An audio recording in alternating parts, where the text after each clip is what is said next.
ابرہہ کعبہ سے اتنا زیادہ نفرت کیوں کرتا تھا؟ میں کعبہ توڑ دوں گا اور مکہ کی ہستی اپنے ہاتھ سے مٹاؤں گا۔ بالکل میرے حضور، کیوں نہیں؟ 60,000 فوج لے کے کعبہ پر حملہ کر دیا، کیونکہ کعبہ پورے عرب کے لیے سب سے مقدس جگہ بن چکی تھی۔ پورے عرب سے لوگ مکہ عبادت کے لیے آتے تھے، جن سے چند لوگ بہت پیسہ کما رہے تھے۔ ابرہہ کو اس بات سے بہت غصہ آتا تھا۔ سمجھ نہیں آتا ابزار، لوگ اس مٹی کے گھر کی طرف کیوں جا رہے ہیں؟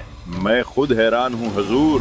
ایک غریب مکہ والے، نہ ان کے پاس کوئی بادشاہ ہے، نہ ان کے پاس کوئی حکومت، پھر بھی ایک پورے عرب کا سینٹر بن چکا ہے۔ تو اس نے حملے سے پہلے اپنی سلطنت ایمن کے دارالحکومت صنعاء میں ایک بہت بڑا چرچ بنایا۔ دیکھنا ابزار، یہ گرجا گھر یمن کی نئی تقدیر لکھے گا۔ تاکہ لوگ کعبہ کو چھوڑ کر اس کے پاس آئے، لیکن یہ منصوبہ بالکل فلاپ ہو گیا، جس کے بعد ابرہہ کے پاس صرف ایک آپشن بچا تھا۔ ابزار، جی میرے حضور۔ کعبہ کو مٹانا ہوگا۔ جب تک وہ کعبہ رہے گا، ہمارا کلیسا کبھی مشہور نہیں ہوگا۔ لیکن ایک وجہ چاہیے۔ وجہ بھی مل جائے گی ابصار، وجہ بھی مل جائے گی۔ ابرہہ کوئی بادشاہ کے گھر پیدا نہیں ہوا تھا، بلکہ رومن امپائر کے ایک چھوٹی سی شہر کے ایک چھوٹی سی بزنس مین کا غلام تھا۔ اصل مسئلہ یہ تھا کہ ایمن اور حبشہ کی جنگ بہت عرصے سے چل رہی تھی، کیونکہ ایمن میں زیادہ تر یہودیوں کا علاقہ تھا اور حبشہ میں سارے مسیح رہتے تھے۔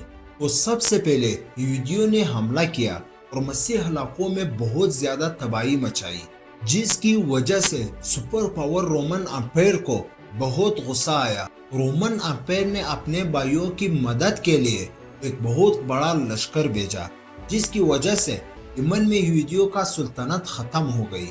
اور اسی کام کے لیے انہوں نے ایک غلام کو بھیجا جس کا نام ابرہہ تھا، جو 1,00,000 فوج لے کر گیا اور یہودیوں کا صفایا کر دیا۔ اس جیت کے بعد ابرہہ بہت زیادہ مضبوط ہو گیا اور اس نے ایمن کو اپنے ہی ملک حبشہ سے الگ کر دیا۔ اب پتا چلے گا دنیا کو، میں ہوں ابرہہ یمن کا حاکم۔ حبشہ کے بادشاہ کو اس پر بہت زیادہ غصہ آیا اور اس نے ایک بار پھر ایک بہت بڑا لشکر بھیجی ابرہہ کے خلاف، لیکن اس نئی فوج نے اپنے جنرل کو مار کر ابرہہ کے سامنے پیش کیا اور ابرہہ کے فوج میں شامل ہو گیا۔ اس کے بعد ابرہہ پورے عرب کا سب سے طاقتور بادشاہ بن گیا اور پورے عرب میں اس کا اثر پھیل گیا۔ سوائے ایک چیز کے، ہر سال پورے عرب سے ہزاروں لوگ مکہ میں کعبہ کی طواف کرنے آتے تھے۔ ابرہہ نے سوچا اس میں کون سی بڑی بات ہے، ایک ہم بھی بنا دیں گے۔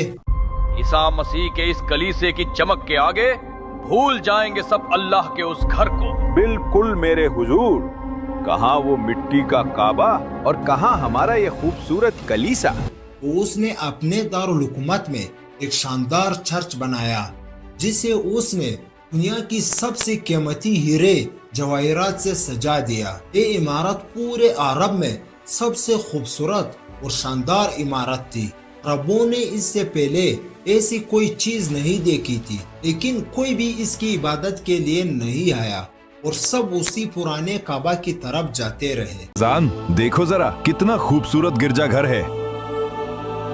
اب چلو، کہیں مکہ پہنچنے میں دیر نہ ہو جائے۔ اتنا خرچ اور اتنا سب کچھ کرنے کے باوجود جب ابرہہ ناکام ہوا تو اس کے پاس صرف ایک ہی راستہ بچا۔ میں کعبہ توڑ دوں گا اور مکہ کی ہستی اپنے ہاتھ سے مٹاؤں گا۔ بالکل میرے حضور، کیوں نہیں؟ اس نے 60,000 کی فوج اکٹھا کر دیا اور کعبہ پر حملہ کر دیا۔ وقت آ گیا ہے خداوند ابرہہ کے لیے جان دینے کا۔ کیا تم تیار ہو؟ عربیوں کو پتا تھا کہ وہ ان کی مقابلہ نہیں کر سکتے۔ کچھ قبیلوں نے لڑائی کرنے کی کوشش کی، لیکن ابرہہ نے ان سے کہا کہ وہ کوئی خون خرابہ نہیں کرتا، وہ صرف کعبہ کو گرانا چاہتا ہے تاکہ لوگ کعبہ کو چھوڑ کر اس کے چرچ میں آئے۔ آس پاس سب لٹنے کے بعد جب وہ مکہ پہنچا تو اس نے ان کی چیف کو بلایا تو عبد المطلب نے آ کر کہا، میں یہاں اپنے 200